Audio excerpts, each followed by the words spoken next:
del sabato con replica la domenica alle 15:30 sul referendum per l'autonomia del 22 ottobre. Grazie all'onorevole Simonetta Grazie a voi. Rubinato per essere qui. No, abbiamo accennato al negoziato, no? Che ovviamente non sarà una passeggiata.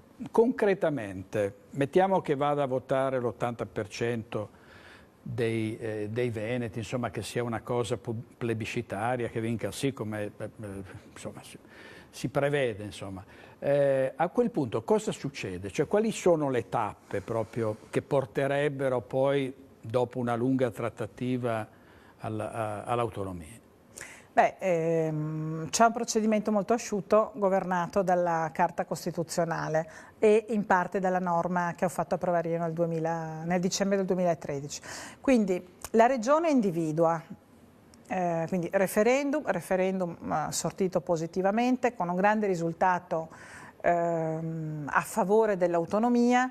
Come dire, la politica tutta si predispone a lavorare nella direzione positiva di realizzarla poi questa autonomia.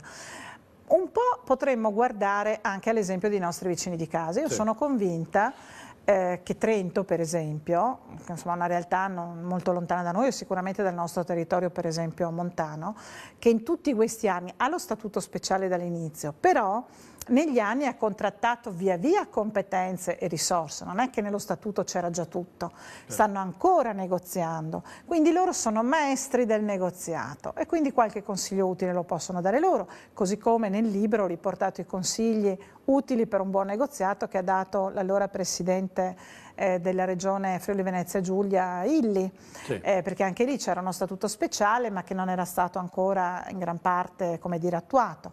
E quindi un buon negoziato è la base di tutto. E un buon negoziato significa che ci si sia al tavolo, non sparandosi addosso sui giornali come purtroppo accade spesso anche oggi tra il governatore del Veneto e il governo nazionale, ma come fanno i nostri amici trentini, ci si siede al tavolo con numeri, argomenti, ragioni forti, con esperti e competenze che ci aiutano la politica a fare un buon negoziato, che dall'altra parte non ci sono persone sprovvedute, ci sono alta burocrazia dello Stato, insomma, pezzi da 90, ecco, che sono anche un po' quelli che fino a qua hanno resistito ad attuare l'autonomia. Quindi un buon negoziato ed è in un atteggiamento però collaborativo, non di opposizione di guerra tutti i santi giorni, ma collaborativo perché sono le ragioni che tu porti che devono convincere. Anche perché poi io vorrei che fosse una sfida di buon governo. Sì, io mi prendo questa competenza, provate a darmela e io vi dimostro cosa sappiamo fare in Veneto e poi ci controlliamo. Ho di buoni risultati, me dovete dare un'altra po' di autonomia, li ho cattivi, va bene, vorrà dire che vi riprendete le competenze e le materie al centro. Questo lo Stato lo può fare, diciamo. Certo, è una sfida che si può fare. C'è questa clausola, ci sarebbe la clausola di supremazia per cui comunque lo Stato potrebbe... Guardi, io qua rispondo con una battuta. Intanto nell'attuale Costituzione non c'è la clausola di supremazia, ma in ogni caso l'interesse nazionale oggi, lo Stato, non ha il problema di difenderlo dalle regioni, ha il problema di andarlo a garantire in Europa o nei consessi internazionali. Quindi, vuol dire un altro il compito. Lo Stato oggi dovrebbe avere l'interesse per occuparsi meglio e di più degli affari in sede europea, in sede ONU, nei vari tavoli G7, G20, dovrebbe occuparsi molto di più dell'interesse nazionale a quei tavoli, liberandosi di una parte di materie che possono fare benissimo le regioni più responsabili, come accade nei paesi normali, in Germania, in Svizzera, insomma, i paesi dove le cose funzionano. Allora a questo punto cosa succede? Quindi c'è questa parte politica che a quel punto è più facile di sedersi al tavolo e sapere che si deve uscire con un risultato. A quel punto il governo prende, grazie alla norma che ho fatto approvare io, un ruolo molto importante, perché la legge poi dovrà farla il Parlamento, ma il governo diventa quello che può fare la proposta. Una volta negoziato con la Regione le competenze e le risorse, anche qui, non è che si negoziano, almeno questa è la mia opinione, poi magari altri pensano in modo diverso, non è che domani mattina si negoziano 16 materie, 10 materie, perché solo affrontarne una diventa la scuola provi a pensare cosa significa. Ecco, quindi bisogna andare lì, si prende quella materia, la si va a vedere, i numeri, i dati, si analizza, si trova l'intesa col governo sui numeri sui numeri anche delle risorse che saranno trasferite e che rimarranno in Veneto, a quel punto il governo, c'è anche un passaggio di sentiti gli enti locali nella norma costituzionale. Questo sentiti gli enti locali aggrava il procedimento, come facciamo a sentirli? Chi li rappresenta, magari l'Anci Veneto, però io sono convinta che se il referendum ha un buon risultato, ha poco senso il sentire gli enti locali perché hai sentito il popolo, quindi il problema non si pone. O meglio, gli enti locali devono diventare partner della regione nel negoziato, quindi la regione non deve commettere l'errore di essere centralista come lo Stato centrale. La regione deve essere il direttore di un'orchestra che è e sono anche i nostri bravissimi amministratori locali. E quindi a quel punto il procedimento secondo me si semplifica, il sentiti gli enti locali sarà una cosa più formale che altro, il governo prepara una norma, prepara o una legge o una norma che presenta il governo al Parlamento, quindi c'è una maggioranza che si fa carico di questo. E questo è il passaggio chiave che mancava nella norma costituzionale fino a quando non è arrivato insomma, il mio emendamento. Il governo fa quello che fa oggi con Trento e Bolzano, per esempio. Nel 2013, nella finanziaria 2013, quando io riuscii a mettere questa norma, era perché il governo, dopo aver trattato con Trento e Bolzano, aveva messo nella stabilità una norma di poche righe che diceva che il governo era delegato a trattare, a negoziare sulle deleghe fiscali con le regioni, con le province autonome. Allora, a quel punto il governo prepara l'intesa, la declina in una norma o in più norme che porta al Parlamento perché ci sia un voto che però deve essere a maggioranza assoluta. Ecco perché serve la benzina del referendum, perché questo percorso non è in discesa, è un percorso in salita. Complesso, per carità, come merita un negoziato come questo, ma questo sostanzialmente a quel punto poi, fatto questo percorso approvato dal Parlamento in 2 rami, la norma o la legge, quello che sarà, poi ci sarà l'attuazione di quella norma, cioè sarà il governo delegato a fare poi quelli che sono i passaggi amministrativi e anche formali per il passaggio della competenza, delle risorse, del personale. Certo. Quindi è una partita molto complessa, per quello dico che parte un percorso che durerà anche anni e sarà importante all'inizio chiedere subito le materie più strategiche per lo sviluppo della regione. Senti, onorevole, facciamo 2 esempi che non so se sono calzanti. No? Il caso di Luca Zaia, il presidente che chiede la sospensiva della legge per la obbligatorietà dei vaccini. No? Ed è diciamo, un tema che riguarda tante famiglie. Oppure, versante dei migranti, no? I prefetti che hanno, faccio il caso recentissimo di Treviso, che faranno dei bandi di gara proprio nei comuni che rifiutano l'accoglienza. No? Anche qui è da tempo che dura uno scontro tra amministrazioni locali e lo Stato, insomma sindaci e prefetti in particolare.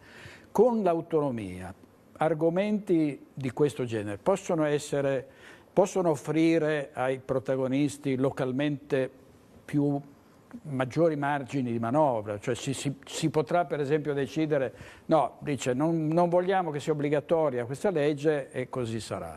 O sono competenze concorrenti ancora che quindi... Allora, oggi c'è la competenza concorrente anche in materia di sanità. Ecco, la competenza... Spieghiamo, ecco, che cos'è la competenza concorrente allora, alla gente. Che per esempio nella sanità lo Stato fa la cornice normativa nazionale e poi le singole regioni possono anche costruire dei modelli di gestione, di programmazione e di gestione diversi della sanità. E infatti anche buone sanità che pure ci sono lungo lo stivale, penso all'Emilia Romagna, al Veneto, alla Toscana, anche la Lombardia, sono modelli anche diversi tra di loro, no? Anche lo stesso modello lombardo è molto diverso dal modello veneto, perché poi i territori, le culture collettive di governo, insomma, hanno questa varietà. Quello che è importante è che però funzioni e che risponda ai bisogni dei cittadini di quel territorio. Quindi competenza concorrente significa questo: sulla stessa materia entrambi dovrebbero collaborare per trovare le soluzioni migliori. Ecco, in Germania la competenza concorrente funziona meglio che da noi, cioè c'è un forte spirito collaborativo tra istituzioni, c'è la campagna elettorale, dove ci si batte tra forze politiche, finita la campagna elettorale, tu che fai il sindaco, che fai il presidente della regione, eccetera, rappresenti l'istituzione, cioè rappresenti tutti a quel punto e devi far funzionare bene le cose e devi collaborare con il capo del governo anche se non è del tuo partito. Quindi qui serve un forte senso istituzionale e responsabilità per farla funzionare, la competenza concorrente. Nel caso della riforma costituzionale del dicembre scorso, il tentativo di risolvere il problema della competenza concorrente in Italia su questo litigio, questo conflitto continuo, era quello di riportare alcune materie al centro lasciandone di meno alle regioni. Qui secondo me lo sforzo è un altro, quello di dire regionalismo, geometria variabile, laddove alcune regioni sono in grado di svolgere alcuni compiti, diamo alle regioni una competenza primaria, rafforzata, cioè se ne occupa la regione in prima battuta, non è che è una regione che è fuori dallo Stato, certo. Però dentro ai principi fondamentali la governa con maggiore autonomia, attenzione, autonomia e responsabilità. Autonomia e responsabilità, quindi deve anche rispondere. Da questo punto di vista, quindi con una sanità come quella veneta, sicuramente hai margini di libertà di decisione maggiori, ma hai anche la responsabilità di dimostrare che la modalità che hai scelto coglie meglio l'obiettivo. Certo. Quindi di sicuro al tavolo hai più potere di interloquire, cioè mi devi ascoltare di più, ma rimane la necessità di collaborare tra Stato e Regione, rimane. E così pure l'altro esempio che lei faceva era quello dei migranti. Allora, premesso che è una grande partita questa, difficile, una sfida molto importante, dove peraltro si sta vedendo che insomma qualche risultato di tutta una serie, insomma, di un lavoro che in particolare il ministro Minniti ha voluto porre in essere, adesso si stanno cominciando a vedere dei frutti, perché guardi che anche gli stessi prefetti non è che gioivano perché arrivavano i migranti e non sapevano dove collocarli. Allora anche qui il problema è che nel momento in cui tu sei più libero, più autonomo, sei anche più responsabile e quindi ti devi far carico della risposta. È comodo finché la partita è anche in mano al governo fare, come dire, il periodo della situazione e dici problema tuo, lo fai tu, a casa mia non vieni. Nel momento in cui a casa tua, come dire, sei più padrone tu e il problema c'è perché non è che lo puoi fermare, ecco, ti devi far carico. Allora, l'accoglienza diffusa, premesso che non possiamo accogliere tutto il mondo, premesso tutte le premesse del caso, ma per quella parte che arrivano e hanno diritto a restare qui in base ai trattati internazionali, ti devi far carico anche tu. Perché un sindaco deve essere responsabile e un altro no?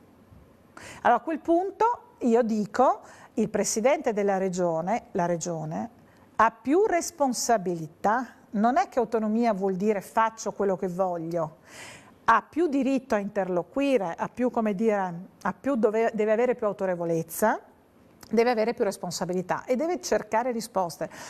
Sa cos'è? Che quando una regione è autonoma, come una persona, no? Come una persona, quando diventi autonomo è bello perché hai la libertà e non devi più rispondere ai tuoi genitori.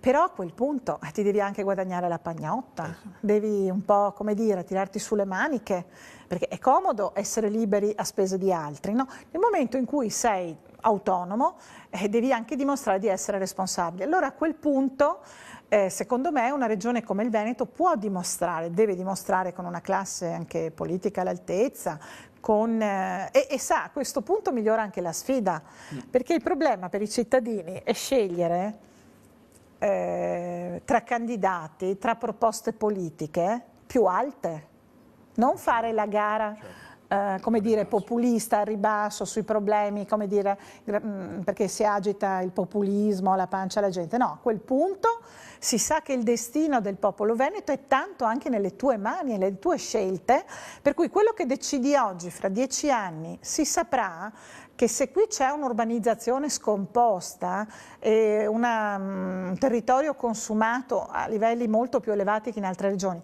ma di qualcuno è la responsabilità. Oggi non sappiamo attribuirle esattamente, perché da un lato i sindaci che devono, poveretti, far cassa, costruire opere pubbliche e quindi con pochi trasferimenti il consumo del territorio era la risorsa anche per.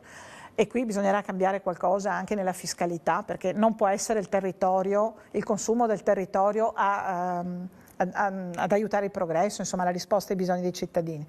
E dall'altro appunto cambia tutto il meccanismo, si diventa più responsabili, tu devi avere una visione di sviluppo per la tua regione, non puoi più dare la colpa a Roma o aspettare che le decisioni importanti vengano prese lì. Sono più alibi, insomma, certo, no? In economia, lo sviluppo delle nostre imprese, il sostegno alla ricerca, dare una mano alle imprese per quanto riguarda le garanzie per il credito, i rapporti con le regioni europee più vicine a noi con cui collaboriamo anche nelle filiere globali.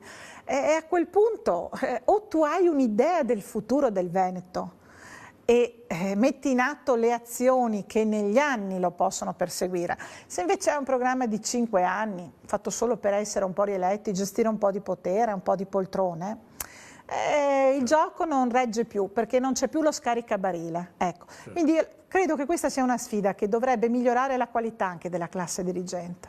Ecco, la classe dirigente, onorevole Rubinato, lei ha la sensazione che nel centro-sinistra ci sia la consapevolezza che un referendum di questo genere può anche politicamente avvantaggiare una parte politica, nel senso che molto spesso si dice ma quel partito è distante dal territorio, non è abbastanza collegato. Beh, questa è un'occasione straordinaria per riavvicinare, diciamo, anche le bandiere politiche ai cittadini, no? Se i cittadini capiscono che un partito, a prescindere dagli interessi proprio di bottega, fa una battaglia per raggiungere un obiettivo che rappresenta un vantaggio per tutti, beh, questo dovrebbe affrancarlo da qualsiasi pregiudizio, no? Sì, io sono di quelli che non pensano che la regione è destinata in eterno al governo di centrodestra. Sono convinta che dotare la nostra regione di strumenti per rispondere meglio ai bisogni delle nostre famiglie, delle nostre imprese, sia interesse che va oltre la destra, oltre la sinistra. Oggi i territori sono un elemento fondamentale, la competitività dei territori è un elemento fondamentale della competizione anche economica. E lo vediamo, perché i paesi attraggono le persone, quelli più competitivi. Quanti dei nostri ragazzi se ne vanno? Non è che competizione è una brutta parola, noi la sperimentiamo ogni giorno perché la gente si sposta e va dove pensa di poter avere un lavoro migliore, di vivere meglio. È accaduto in Italia, adesso accade dall'Italia anche ad altri paesi europei o extraeuropei. Allora, i territori giocano oggi un elemento fondamentale nella sfida competitiva e quindi vanno messi in condizione di avere gli strumenti, cioè la cassetta degli arnesi adatta ai tempi che oggi viviamo. Questo è un interesse che non è di parte, è un interesse di governance, di una migliore capacità del nostro livello istituzionale e regionale. Quindi è una battaglia che deve unire, non dividere. Diceva bene Giorgio Lago, su questa battaglia bisogna essere uniti. Il giorno dopo che si è conquistato ci si dividerà su come usiamo la cassetta degli attrezzi, quali sono gli obiettivi politici prioritari per la sinistra piuttosto che per la destra, e i cittadini sceglieranno a democratiche elezioni. Qui però sono gli strumenti dell'autogoverno e della possibilità di uno sviluppo anche per le future generazioni del Veneto, ma quindi anche dell'Italia, perché c'è tanta gente che vive in Veneto ma che non è veneta, non è quindi una questione insomma, localistica o d'altro. Ecco, per cui davvero secondo me questa è una sfida che ci deve unire tutti, ma anche con la consapevolezza, guardi che qua il Veneto fa un po' da pilota, perché è il Veneto che ha chiesto per 3 volte alla Corte Costituzionale un referendum consultivo sull'autonomia. È il Veneto che consegna oggi al Paese, la Corte Costituzionale, grazie a questa sentenza storica, che consente questa possibilità di un referendum anche in altre regioni d'Italia. Quindi il Veneto fa da apripista. Oggi ci sono già i segnali delle cose che stanno cambiando, che si stanno mettendo in movimento, perché è evidente che la forza politica di un referendum consultivo, se partecipato, sarà, vorrei dire, dirompente, ma in senso democratico, non in senso eversivo, e servirà a dare più potere ai cittadini nel tempo, avere la possibilità di una classe dirigente migliore e più responsabile e magari di riformare lo Stato italiano, che non è mai stato uno Stato efficiente, uno Stato centralista ma inefficiente. In Francia c'è una struttura molto centralistica, no, della pubblica amministrazione, ma ha una tradizione, una capacità di governo molto importanti. Peraltro la Francia è Parigi e poco più. Certo. Ecco, noi il policentrismo italico, le differenze che ci sono anche lungo lo stivale, insomma, ha bisogno di questo regionalismo, secondo me, a democrazia, come dire, differenziata, a regime differenziato, proprio perché ciascuno possa avere la taglia più giusta per fare quello che è in grado di fare, per esercitare i suoi talenti. E lo Stato, ecco, deve essere appunto più presente in alcune regioni, presente anche in altre, ma lo può essere anche delegando tutta una serie di materie alle regioni o anche ai comuni, perché dentro questa partita poi il Veneto, guardiamo il Veneto. Il Veneto non è un Moloch, certo. Non è la provincia di Trento tutta montana, 350.000 abitanti. Il Veneto sono 5 milioni di persone, un tessuto produttivo di imprese straordinario, montagna, pianura, area metropolitana, portualità veneziana, cioè è veramente molto diverso ed ha esigenze diverse, per cui anche all'interno va poi declinata l'autonomia delle comunità locali. Certamente. Senta, molte spinte indipendentiste e tra questi gruppi molti dicono ma se io voto al referendum legittimo lo Stato che non voglio, no? Questa è una posizione che spesso viene anche espressa in questo studio quando arrivano esponenti dei movimenti indipendentisti. Che cosa risponderebbe a chi, diciamo, fa questa... Che è ora di portare il piatto a tavola, cioè di vedere qualche risultato concreto di giustizia fiscale, di riconoscimento a questa regione degli spazi di autogoverno di cui ha bisogno per rispondere alle domande delle nostre imprese, delle nostre famiglie e quindi, come dire, preferisco stare sulla concretezza dei risultati possibili, sapendo anche che ogni passo in avanti verso l'autonomia, in qualche modo dando risposta a questi bisogni, rende anche meno necessaria una prospettiva di divisione come quella indipendentista. Premesso che oggi non è nei fatti, non è il diritto internazionale pubblico difficilmente vedrebbe il riconoscimento di un distacco del Veneto dalla... Cioè, è una cosa che in questo momento è un'ipotesi che non è allo stato possibile. Allora cosa dobbiamo fare? Dobbiamo, come dire, aspettare non si sa quale sole dell'avvenire invece di provare a dare delle risposte concrete? Allora io sto con i piedi per terra, siamo dentro una Repubblica costituzionale, abbiamo diritti, abbiamo doveri, abbiamo strumenti nella Costituzione che non abbiamo ancora usato. E io credo che usare questi strumenti per rispondere ai bisogni dei cittadini sia un dovere per noi che facciamo politica e che dico dobbiamo portare il piatto a tavola. Dopodiché chi vuol fare testimonianza di battaglie di questo tipo, nella democrazia ogni opinione è legittima purché sia fatta senza violenza, nel rispetto delle opinioni altrui. Però io credo che il Veneto, Giorgio Lago si batteva insieme col movimento dei sindaci da lei ricordato negli anni 90, sono passati quanti anni? Più di 20 anni e stiamo ancora ad aspettare. Allora io mi preoccupo dei bambini che frequentano la scuola materna, dell'imprenditore che non deve aspettare non si sa quanti pareri e procedure burocratiche per avere una risposta alle sue domande. I suicidi nel libro, esattamente, no? Io cito i suicidi perché questa regione ha pagato la crisi più di altre. Pensi che il numero più alto ce l'ha avuto di suicidi per motivi economici il Veneto e poi la Campania.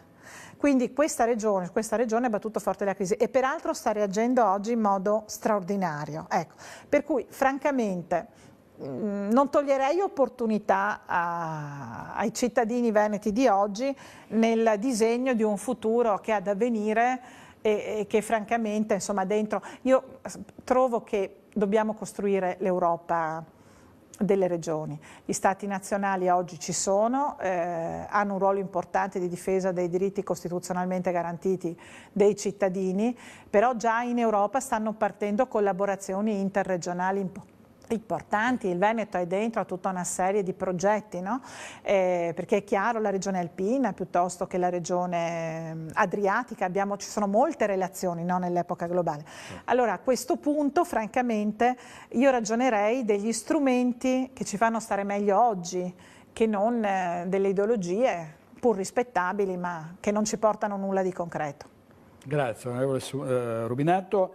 Ricordo il libro La Spallata, il referendum sull'autonomia e il futuro del nostro Veneto, è proprio la sintesi di quello che lei, degli obiettivi che lei si è prefissa di raggiungere. Grazie onorevole. Anzi, posso? Sì? Mi sono dimenticata di farle no? una battuta finale, Certo. e questa la ruberei a Giorgio Lago. L'autonomia rafforza l'unità di un paese, perché quando si sta bene in una famiglia, perché hai i tuoi spazi, i tuoi diritti, i tuoi doveri riconosciuti, e il tuo gioco di player fondamentale, tu a quel punto non è che, voglio dire, sei autonomo, ma non è che ti vai via di casa, non scappi di casa, Certo. Ci stai a quel punto anche bene. Quindi l'autonomia, come diceva Giorgio Lago, e mi dispiace per gli amici indipendentisti, ma è l'opposto dell'indipendenza. E forse, ecco perché qualcuno forse non vuole fare fino in fondo la battaglia dell'autonomia, perché spera di lacerare in questo modo il paese. Io invece sono per... credo che oggi, con tutti i problemi che dobbiamo affrontare anche a livello planetario, terrorismo, cambiamenti climatici, crisi drammatiche, le disuguaglianze, noi abbiamo bisogno di unire la gente in progetti condivisi di progresso comune e non di dividere. Grazie molte, grazie. Allora, grazie a tutti. Prossimo appuntamento, la Festa dei Veneti a Cittadella, un dibattito sull'autonomia col professor Antonini, Vittorio Feltri, insomma giornalisti e costituzionalisti. Sarà una bella occasione per tornare sull'argomento. Grazie, buonanotte, arrivederci.